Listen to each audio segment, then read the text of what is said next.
So hello students, welcome back to my YouTube channel competition exam and general studies. तो आज है अध्याय 3 पादपों में परिवहन या ट्रांसपोर्ट इन प्लांट। तो इसमें ये नया चैप्टर है और बहुत अच्छा चैप्टर है। इसमें से बहुत सारे क्वेश्चन आते हैं एग्ज़ाम्स में, जिसमें हम पादप जल संबंध, विसरण, परासरण, स्फीति दाब, भित्ति दाब, अंतः शोषण, जीव द्रव्य कुंचन, पदार्थों का स्थानांतरण, बहुत सारी चीज़ें हम इसमें पढ़ेंगे। और पौधों में वाष्पोत्सर्जन कैसे होता है इसके बारे में भी हम एमसीक्यू क्वेश्चन के माध्यम से पढ़ेंगे। तो इसका एमसीक्यू क्वेश्चन हम लोग शुरू करते हैं। पहला क्वेश्चन है, पादप शरीर क्रिया विज्ञान का पिता कहा जाता है? तो स्टीफन हेल्स को। कोशिका कला के पार सक्रिय एवं निष्क्रिय परिवहन के बीच मुख्य अंतर यह होता है कि निष्क्रिय परिवहन सांद्रता विभव के कारण कोशिका कला के आर पार होता है, जबकि सक्रिय परिवहन उपापचयी ऊर्जा के कारण होता है। तो आपको समझ में आ गया होगा। खनिजों का अवशोषण होता है जल में घुलित अवस्था में। मूलाभास जल अवशोषी अंग है, यानी कि राइजोइड्स, ब्रायोफाइट्स का जो है अंग है राइजोइड्स। अति पराशरी जल में रखने पर कोशिका जीवद्रव्य कुंचन करती है। कोशिका भित्ति तथा जीवद्रव्य कुंचित पदार्थ के बीच का स्थान भरा होता है, उपरोक्त में से किसी नहीं में। यानी कि जल भी नहीं होता इसमें, कोशिका रस भी नहीं होता, अति पराशरी विलयन भी नहीं होता है। सर्वोच्च परासरणीय दाब होता है तो लवणोद्भिद में। जब एक कोशिका पूर्णतः स्फीति हो तो क्या शून्य होगा?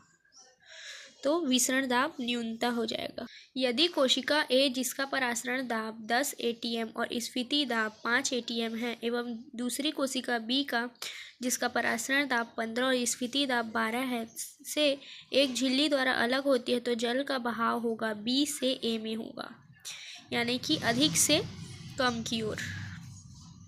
जीवद्रव्य कुंचन एक प्रक्रम है बाह्य परासरण का। परासरण एक प्रक्रिया है जिसमें जल निम्न सहनता से उच्च सांद्रता, यानी कि सांद्रता की जगह सहनता हो गया है, लेकिन ये सांद्रता है, निम्न सांद्रता से उच्च सांद्रता की ओर विचरित होता है। शुद्ध जल का जल विभव तथा विभव होता है शून्य तथा शून्य। सक्रिय अवशोषण को सर्वप्रथम किसने पहचाना? तो रीनर ने। सक्रिय जल और शोषण का संबंध किस पादप अंग की क्रिया से होता है? तो केवल मूल। सक्रिय अवशोषण में ऊर्जा की आवश्यकता होती है, ठीक है। तो पूछा गया सक्रिय अवशोषण में ऊर्जा की आवश्यकता होती है, नहीं तो होती है। एटीपी से प्राप्त ऊर्जा उपयोगी होता है सक्रिय जल अवशोषण में। 16वां क्वेश्चन, जल का अवशोषण होता है जब बाहर का घोल होता है, मतलब कि जब जल का अवशोषण कब होता है? जब बाहर का घोल होता है, तो अल्प पराशरी होता है, ठीक है, जो बाहर का घोल है। वाष्पोत्सर्जनाकर्षण यानी कि जल संसंजन वात के प्रतिपादक हैं। तो डिक्सन एवं जॉली।